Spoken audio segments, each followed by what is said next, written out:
that space separates things.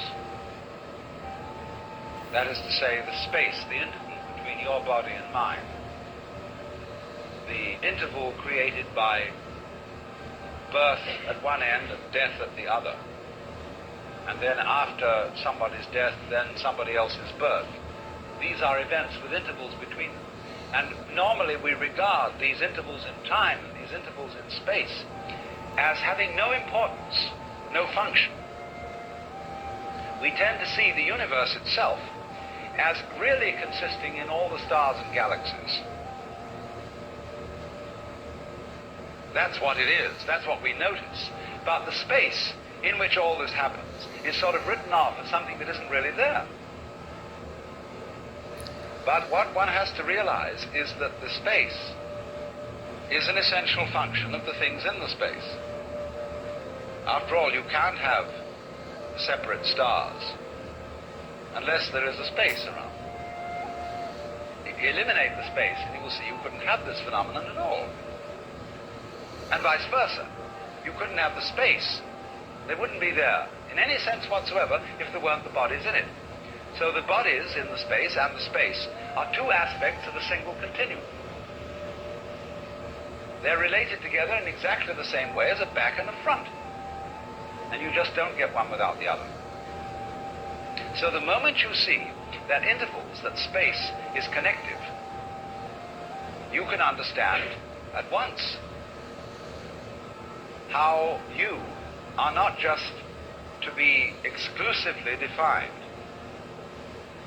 as a flash of consciousness that occurs between two eternal darknesses, which is the popular common sense view which Western man has of his own life. That you consider that in the darkness that comes before your birth, there was no you, and in the eternal darkness that follows your death, there is likewise no you. And I'm going to discuss these matters not by appealing to any special spooky knowledge, as if I had been traveling on the higher planes and knew all my previous incarnations, and therefore could tell you authoritatively that you are much more than this individuality.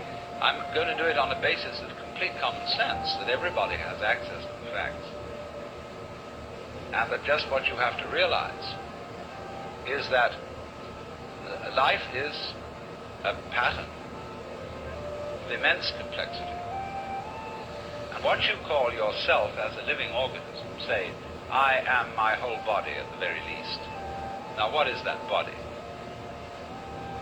That body is recognizable, and I recognize my friends when I meet them again, luck, and you recognize me.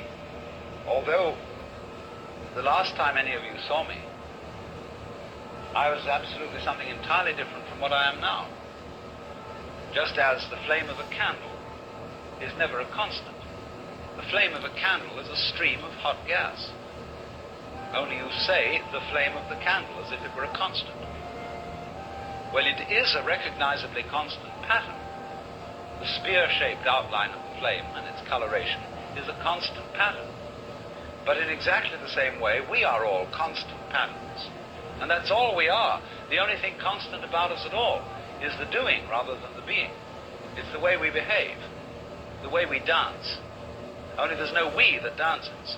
There's just the dancing. Just as the flame is the streaming of hot gas, just as a whirlpool in a river is a whirling of streaming water. In exactly the same way, each one of us is a very, very delightfully complex undulation of the energy of the whole universe. Only by our process of miseducation, we've been deprived of the knowledge of that fact, not as if there was someone to blame for this, because it's always with our own tacit consent. Because life is basically a game of hide and seek. Because life is pulsation, on and off.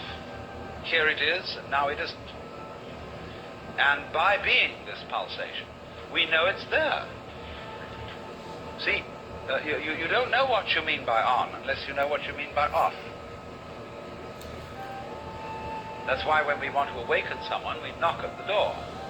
Not enough to slam the door once with your fist, make a big noise, but you keep up a pulsation, because that by its on and offness attracts attention. All life, you see, is this flickering in and out. Only there are enormous rhythms in it. There are very fast flickering ins and outs, like the reaction of light upon our eyes, such that if I take a lighted cigarette in the dark and I spin it, you will see a circle of fire. Because the reflection of that cigarette tip on your retina lasts, it endures. Just in the same way as on a radar screen. An image stays a little while until it's revivified by another round. So in that way, you see, you notice continuity. And in the same way then, you notice the continuity of a light, because although, like say, with an arc lamp is actually a flickering light. And that's why they don't allow arc lights to be used in any shop where there's a circular saw moving. Because sometimes the flickering speed of the arc light so synchronizes with the turning speed of the teeth on the blade that the teeth look as if they're not moving. And so anybody who might put his hand on the blade would have it chopped off, thinking it was still. So in this way, very fast impulses are looked upon as constant. And we see where there are fast impulses a solid thing.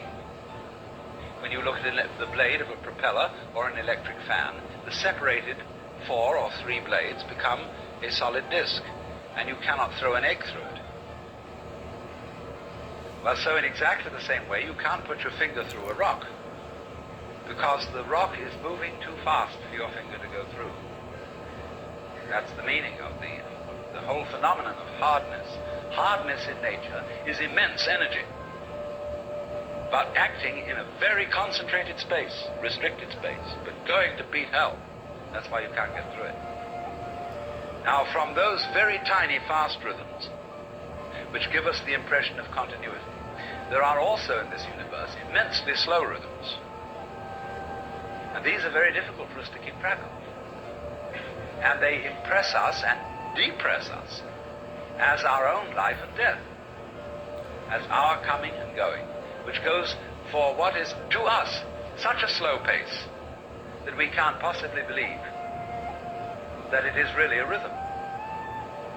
We think of it as our birth, as something quite unique that could never occur again, because we're so close to it, you see, and it's moving so slowly.